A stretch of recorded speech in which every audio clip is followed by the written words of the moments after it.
Hey there team, welcome back to the channel, welcome back to Worth It Then, Worth It Now, a side project I've been running over here on this channel where we revisit games from yesteryear. They're not exactly contemporary, at least 12 months old, but basically just an opportunity for me to shout out really cool games that I think deserve another shout out, and I line it all up with a sale where possible. So today we're looking at Batman Arkham Asylum Game of the Year Edition, I guess is the full title on Steam, but the first of the Arkham trilogy. And yes, it's on ultra deep sale at the moment, something like 80% off, going for $5. I think all of them are, and maybe I'll cover the whole series over the course of the next few days. Who knows? Because I tell you what, dipping back in just to get a little B-roll, and I haven't played this version, I've got barely any Steam time with it, and I think this supersedes the original PC release version, which I probably do have in my library buried away somewhere. But look, I played this at launch and clocked it, and I didn't realize that I just haven't been back to it ever since. And what an absolute treat it is to go back into it. It holds up so well. I had it running in 4K max settings. Now obviously it's dated to a point, but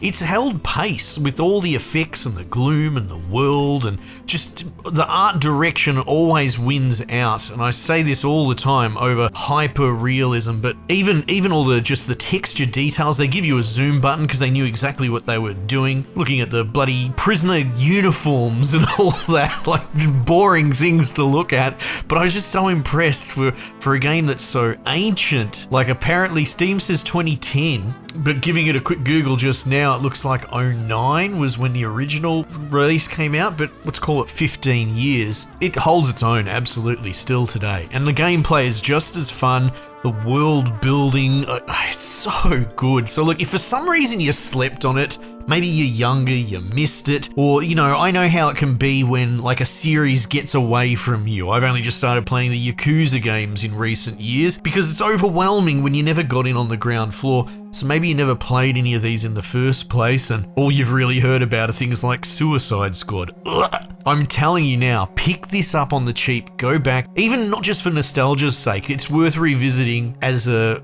fine product that still holds up. And like I said, from the short time I just spent with it, oh my god, it's hard not to just tumble down into it and commit to another full playthrough. Maybe that's going to happen. And the thing about nostalgia, I talk about this often, is sometimes older games are better left in the past. The memory in your mind's eye is very different from what it actually is, not just contemporarily, but through the perspective of you living in 2025, in that you've played other games and systems that have often been built upon the predecessors. And as much as this was revolutionary and groundbreaking when it came out, does it really hold water? And often, sadly, that's not necessarily the case. Not all games are eternal, and you're better off leaving the memory untouched. But that's not the case here, and it excites me just as much to go back and look at the other two, because presumably they hold up even better than this one. I think a lot of people forget this game in the argument or conversation around which is the best. At least for a very long time, it was very popular to hold that Arkham City, the second game, was the greatest of all. I actually think, in my personal take, that the trilogy taken as a trilogy might be the strongest trilogy of video games ever, not only in their quality from point A to point,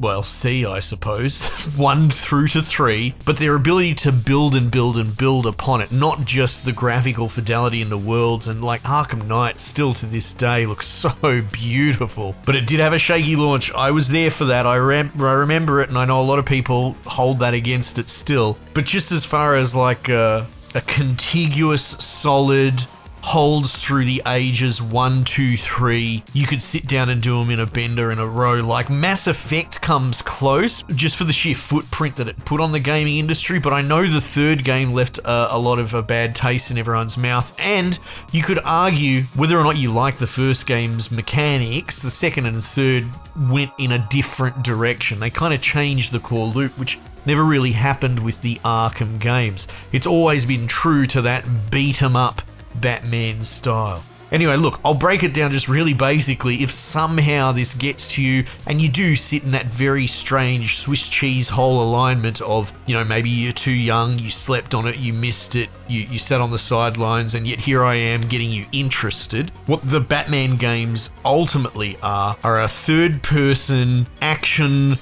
modernization of beat 'em up, because beat 'em up implies a bit more of a low IQ, just spree, but they came up with the combo free flow. I don't actually know what the particular terminology was for it, but the Batman fighting style, which has been aped upon and emulated in many games since. Even to this day, like the Spider-Man games are doing their own version of it. I mean, I just played Spider-Man 2 this year, and like it's a little bit different, but this is where it all started, and it still holds up, and at its very core, it's pretty much hit blue or X or whatever it is to punch dudes, and there is this generous auto-aim lock-on short range. You get a feel for it, and as the combo builds and it becomes more violent and more momentum based, the range at which you can kind of auto lock to dudes becomes bigger and bigger. It's never explicit, but you feel it. There's a really good feeling of the system, and this punching is mixed in with the counters, which they have this telegraph like a lightning bolt over your head, and you just do a counter. It's pretty much 2 buttons is what holds this whole thing together, and camera management that errs on the side of cinematic framing more than anything.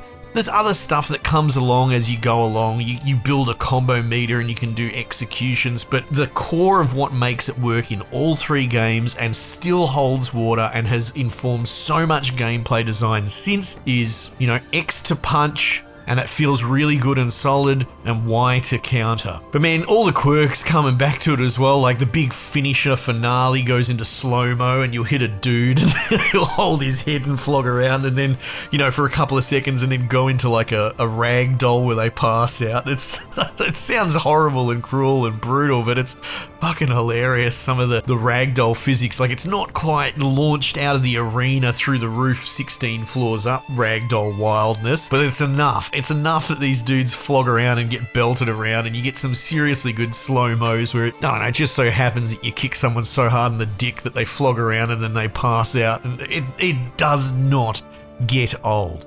So that's the core of it. The other main gameplay pillar is the stealth predator thing, which you've probably seen before. You jump around on gargoyles or, conveniently placed high points, and you take on essentially versions of the bad guys that are hyper lethal. They'll have guns and you're not exactly bulletproof, and if you get down in there and try to brawl with them, you're gonna die. So it's all about channeling that cinematic Batman stealth, picking dudes off one by one, and it has a whole like mechanic that does get built upon over the course of the games, where they get more and more nervous as their mates disappear, or they find them dangling from ropes hanging off gargoyles and that sort of stuff. So you get to be the other side of what would be the cinematic framing of Batman doing these things to baddies, because that's how you always see it. You always see it through the lens of a guy getting picked off through the shadows, and Batman is this sort of ghost figure that you don't really see. So it's quite empowering to play on the other side. And then you got like upgrade systems and some light Metroidvania back and forth. Oh, I can blow open walls so I can go back to the first section to get through there. It's enough to keep the game interesting, and story and all that. It's cool, even if you're not like a huge Batman fan. I'm not exactly a comics fan or anything, but it's got little pop-ups telling you this is who this dude is and this is where he showed up, and it's cool. I think there's enough there for normies like you and me potentially to get a kick out of, and I kind of enjoy the Batman through this trilogy of, he's a no-nonsense, no bullshit guy. It's like, how do you know, Batman? Because I know.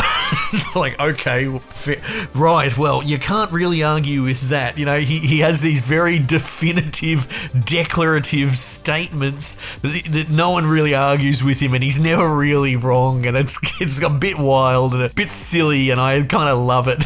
The dude doesn't flinch from anything, and you could argue maybe he's one note or shallow from that perspective, but I would also argue that you're wrong if you said that. And even though, Mark Hamill's a fucking psychopath in real life, he makes for a great Joker, and he's here leading the cast through essentially the trilogy, but it all starts off here as you're trying to escape from Arkham Asylum and work your way through that. Anyway, look, like I said, these videos, they're a bit of nostalgia, a bit of a trip down memory lane, but I'm telling you now, fresh off the presses, I've just had my hands on it again, and it holds up so incredibly well. It's actually wild after all of these years. Do yourself a favor, pick this up and test the waters if for some reason you haven't, or it's been a long time. Get the whole trilogy. You can probably get it in like a pack on the cheap during this sale. And I don't know, maybe let me know, or maybe I'll just do it anyway. Maybe we'll do Arkham City tomorrow, I'm not sure. Anyway, might just leave it there for the time being, and I'll catch you guys on the next one.